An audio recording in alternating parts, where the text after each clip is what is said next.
Welcome to Module 3, Protecting Infants and Toddlers in Early Childhood Settings from Disaster. This module provides essential information to plan, prepare, and practice effective actions to protect infants and toddlers in child care during a disaster event. A disaster event is any occurrence that results in property damage, deaths, and/or injuries to a community. The module is divided to allow completion in 2 separate online sessions. The first session included disaster basics and evacuation procedures. This second session includes sheltering and lockdown procedures and information on recovery after a disaster. These sessions should be completed in order for an optimal learning experience.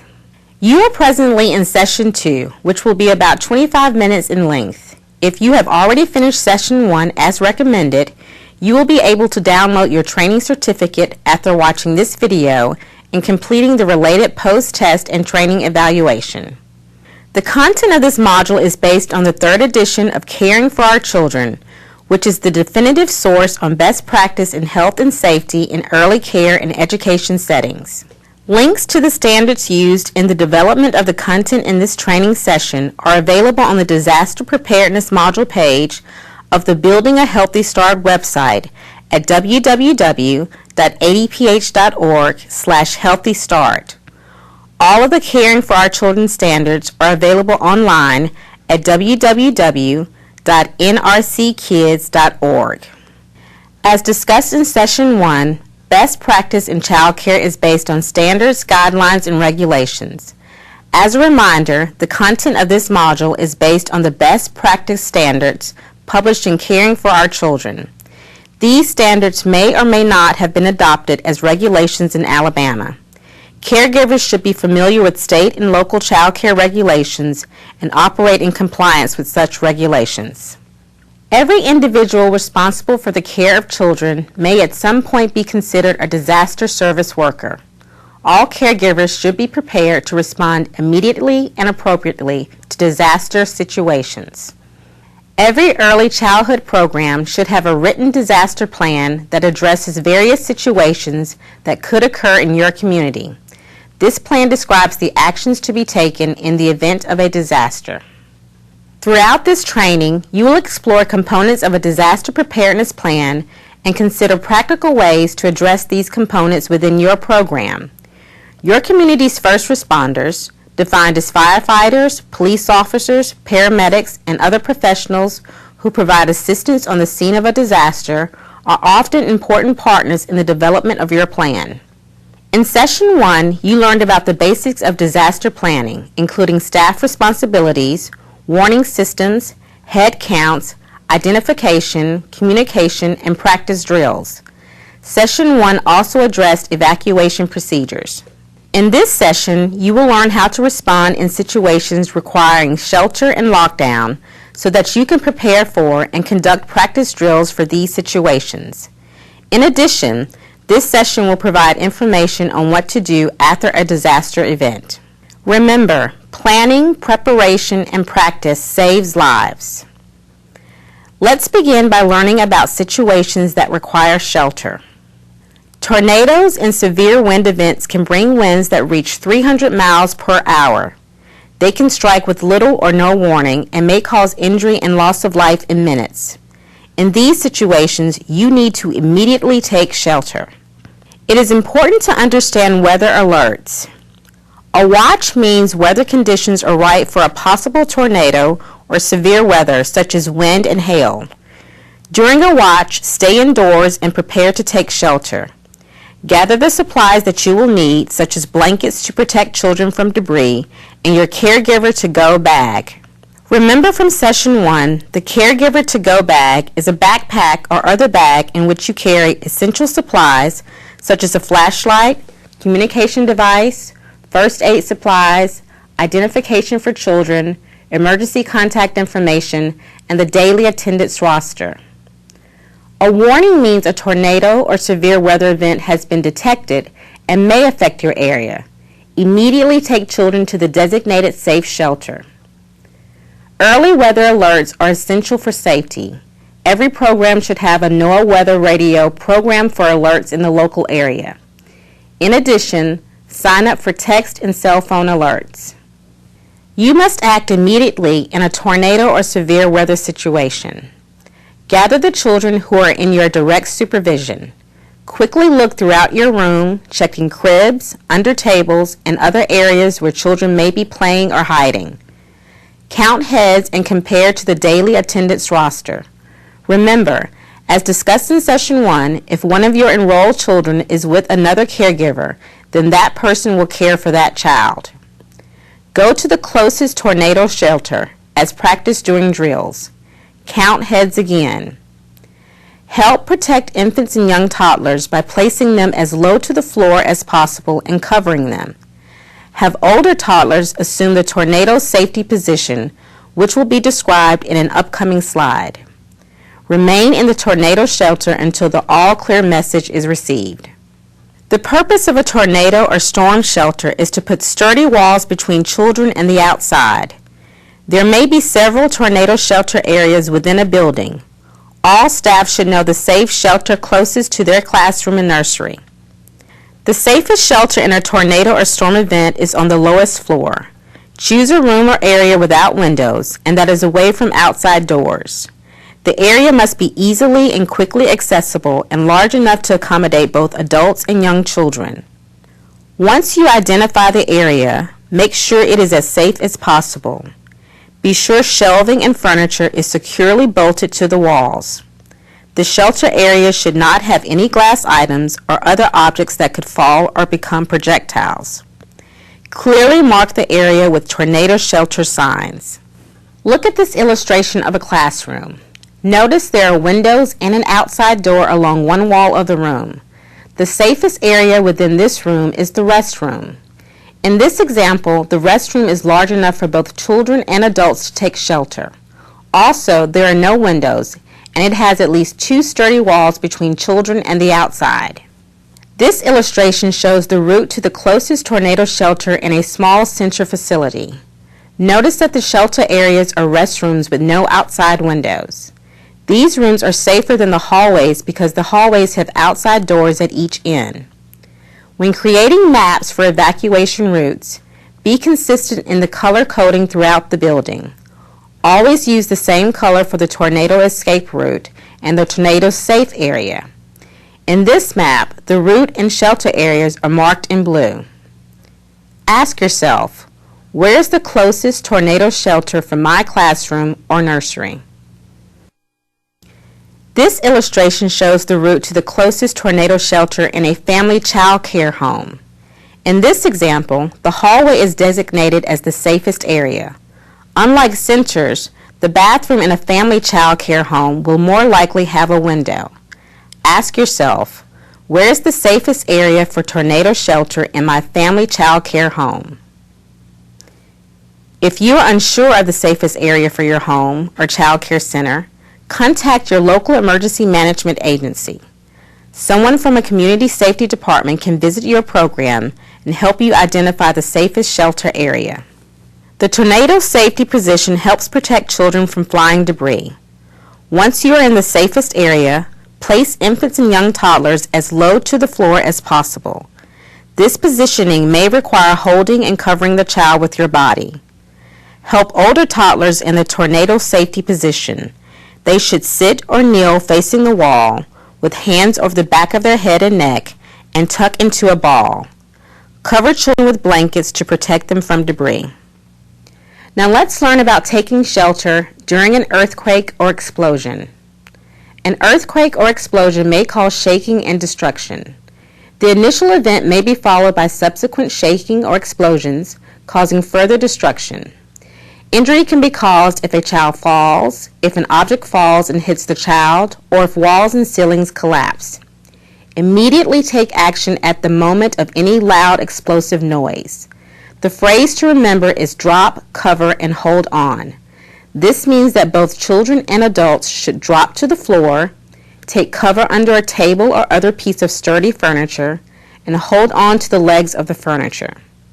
If you are outside when an earthquake or explosion hits, drop to the ground. Try to get away from electrical lines, trees, and other objects that can fall. Be prepared to again drop, cover, and hold on after the initial earthquake or explosion. There may be aftershocks or additional explosions. If you are inside when the event occurs, communicate with the person in charge. Listen for instructions. You may be given specific instructions on how to safely leave the building. If you are outside when the event occurs, and if the building does not appear to be damaged, then you may be able to return to the building. However, be careful when re-entering the building and your classroom or nursery. Items on shelves and in cabinets may have shifted and could fall. Situations such as a train derailment or a tanker truck collision could potentially release chemicals or other contaminants in the area. An environmental contamination outside your building may require that you shelter in place until children can be safely evacuated. Know that first responders will control the contaminant and help you evacuate to safety. Typically, shelter in place requires an hour or less of time. Shelter in place means to gather in an area of the facility that can be isolated and protected from contamination. The safest area is usually an interior room on the highest floor with no or few windows. It's best if there is also access to toilet facilities. Shelter in place is part of your disaster preparedness plan. It is recommended that you store essential supplies in the room. It is important that you have supplies to isolate the room and prevent contamination. Plastic sheeting and tape can be used to seal windows, doors, and vents in the room. Other recommended supplies include water, food, blankets, and toileting supplies. Be sure to take your caregiver to-go bag. If possible, seal the room to prevent contamination from airborne chemicals or other hazardous substances.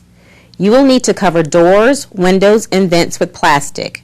To prepare the room, pre-cut plastic sheeting and label it for each window, door, and vent. Store a roll of duct tape with the plastic sheeting. Some rooms have individual controls for heating and cooling. If possible, turn off heat, air conditioning, and ventilation. Wait for instructions to evacuate from the local emergency management agency or other authority. It is important that first responders know about your early childhood program in advance. If they are aware of the number and ages of children in your care, they can more quickly arrange for evacuation and transportation if needed. Remember, partner with first responders in your community before a disaster situation occurs. Situations such as flooding, winter weather, road conditions, and power failure may require extended shelter for children and adults. Parents may be unable to get to the program facility, and parents who do reach you may be unable to safely leave with their children. Early childhood programs should have sufficient supplies to care for children for at least 24 hours. As stated previously, if first responders know about the children in your care, they can more quickly arrange supplies or transportation. While providing extended shelter and care, try to follow a normal routine, including time for play, meals, and sleep. If possible, care for children in their regular nurseries or classrooms. The familiar setting will help them feel more secure as they wait to reunite with their families. Assure children that you will care for them and that they are safe. Also assure them that their parents and families will get them as soon as possible. It may be necessary to move children to different areas of the facility for activities such as eating, sleeping, and playing. Remember, children must be under adult supervision at all times. Count heads frequently, especially when moving from room to room within the facility. Communicate with emergency personnel. First responders can help you arrange and transport children to an off-site location if necessary. Families may be worried about their children. Provide regular updates with families and assure them that their children are receiving quality care. They trust you to care for their children during regular hours, and you will provide the same quality care during shelter situations. Always follow established procedures to reunite children with their families, both at your regular location and at an off-site safe shelter. You should always have your to-go file containing current information on each child, including names and current contact information for parents and other individuals authorized to pick up children. Always check identification and authorization before releasing children. Some disaster situations require lockdown. Staff members should be alert to their surroundings at all times. If you observe someone who may be a potential threat, initiate lockdown. Lockdown means to lock all doors and windows to prevent access. No one is allowed to enter or leave the building during a lockdown situation. A lockdown helps prevent access to children and adults if there is a threat of violence. A threat may be outside the facility, such as the sound of gunfire near the early childhood program. Or, through your partnership with community safety personnel, you might receive warning of a suspicious or potentially violent individual in the community. When the threat is outside the facility, the primary purpose of lockdown is to prevent access into the building. Sometimes the threat is inside the facility. For example, an individual under the influence or a non-custodial parent trying to pick up a child could be perceived as a threat. In this event, the purpose of a lockdown is to prevent access to the children and adults who are in the building. Lockdown requires immediate action. Use the fastest and most effective warning to alert all staff and initiate lockdown. For example, an announcement of lockdown or a special code may be broadcast through an intercom system. Practice lockdown at least twice a year to be sure all adults are familiar with the warning and appropriate response. Make sure all doors have working locks. When lockdown is initiated, secure the area to prevent access and to protect children. Caregivers should secure their classrooms and nurseries. Office staff may be responsible for locking entrance doors, and other staff may be charged with checking additional exterior doors. Infant and toddler caregivers are responsible for the children in their direct care at the time of lockdown warning. Immediately lock doors to prevent access to the nursery and classroom. Close and lock windows. Close curtains and window blinds and turn off or dim lights. Once your area is secure, gather the children in the safest area of the room, preferably away from doors and windows or other places where they could be seen. Count heads. Keep children quiet and calm. It may help to sing softly or quietly read a story while you wait for further instruction. Think about your nursery, classroom, or family childcare home. Ask yourself, where is the safest area in my room? In this illustration, the safest area in which to protect the children is near the restroom, away from windows and doors. If necessary, you could take children into the restroom for further protection. Over the past few years, there have been several incidents involving active shooters. The goal of an active shooter is to kill people. Active shooter situations are typically spontaneous killing sprees ending within 10 to 15 minutes. Active shooters may also involve explosives and booby traps. There are 3 possible responses to an active shooter. First, get away if possible. Try to avoid the shooter. If you cannot get away, then hide. Lock doors, stay out of sight, and keep quiet. If you are faced with the shooter, then fight for your life. Be aggressive. Do whatever you can to protect yourself and the children in your care. It may be impossible to safely get away with infants and toddlers. Hiding from the shooter may be the only immediate option. First, prevent access by locking doors and windows. If possible, barricade doors with furniture. Try not to be seen. Close window curtains and blinds. Turn off the lights. Gather children in the safest area of the room, away from doors and windows.